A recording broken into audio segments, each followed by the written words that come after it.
had to make a lot of, is this right, is this wrong? Because... Here's this extract, Mr. Charlton. Here's this. Enough about Miss Charlton.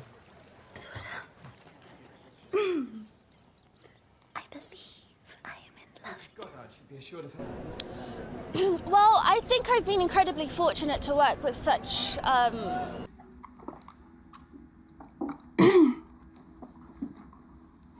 I should probably get back now.